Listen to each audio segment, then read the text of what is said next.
कि उन्होंने महराज का वो लहजा नहीं देखा है जिसके लिए वो जाने जाते हैं। वापस मुड़ के आएगा तो छोड़ेगा नहीं। जिस तरह मुर्गे को वो पंख निकालते हैं ना, चमड़ा। आप याद बात रखना, ये बाकी एमएलए की तरह नहीं है।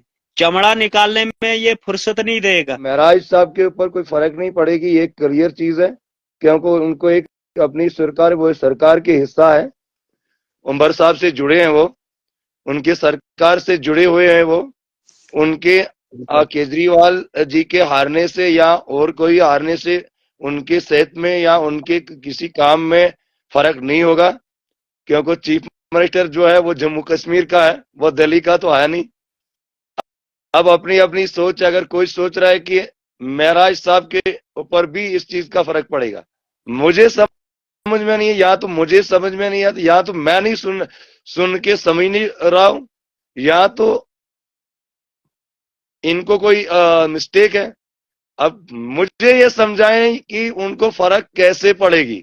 अगर चीफ मिनिस्टर जम्मू कश्मीर का है, एमएलए डोडा का है, अगर सरकार का हिस्सा है, तो उनको क्या, इसका मतलब कि इनके कहने का मतलब है कि या तो चीफ मिनिस्टर उनको नजरअंदाज करेंगे, उससे भी फर्क आ सकती है, लेकिन ऐसा होगा नहीं, क्योंकि पार्टी का एक मंशूर होता है, एक चीफ मिनिस्टर का मंशूर होता है, जिसने एमएलए उसके अंदर होते हैं, तो वो चीफ मिनिस्टर जो है वो सब एमएलए को बराबर रखता है। जब भी उनकी प्रोटोकॉल होती है तो सारे एमएलए के साथ बात होती है, मीटिंग होती है। ऐसा नहीं है, ये आप सोच सोच की फर्क है, लेकिन दिल्ली के हारने से महराज पे कोई फर्क नहीं पड़ने वाली है, क्योंकि महराज जीता हुआ है वहां पे, वो जीता हुआ एमएलए है। वो ये नहीं है कि सरकार से बाहर है, अपोजिशन में नहीं है ना वो। अगर वो अपोजिशन में होता, अगर सरकार से बाहर होता वो, तो उनको तब फर्क पड़ती, हम भी कहते इसको फर्क पड़ेगी, लेकिन ऐसे नहीं, क्योंकि चीफ मिनिस्टर जो है, चीफ मिनिस्टर जम्मू कश्मीर का है, दिल्ली का कोई लेना देना है नहीं। अब दिल्ली का चीफ मिनिस्टर तो एक जम्मू कश्मीर के एक एमएलए को क्या देगा वहां से। भी उन्होंने महराज का वो लहजा नहीं देखा है जिसके लिए वो जाने जाते हैं। दो ब्लॉकों में बड़े शांति से जो लोग काम करना चाहते हैं, 259 रुपया जो है पर डे जो है उनको मिल रहा है। वेंडर्स जो है अपना काम कर रहे हैं।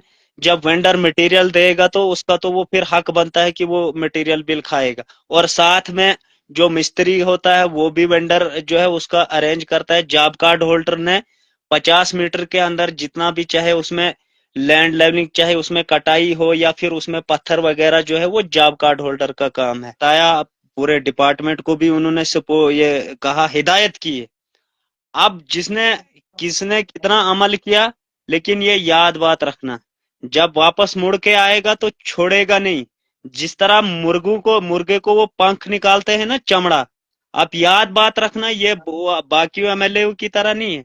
चमड़ा निकालने में ये फुर्सत नहीं देगा, क्योंकि इनको पता है गरीब के दुख दर्द का। लेकिन मैं फिर भी बार बार यही कहता हूं कि जो जॉब कार्ड होल्डर है मेरे भाई, उनको भी थोड़ा अवेयर होना होगा।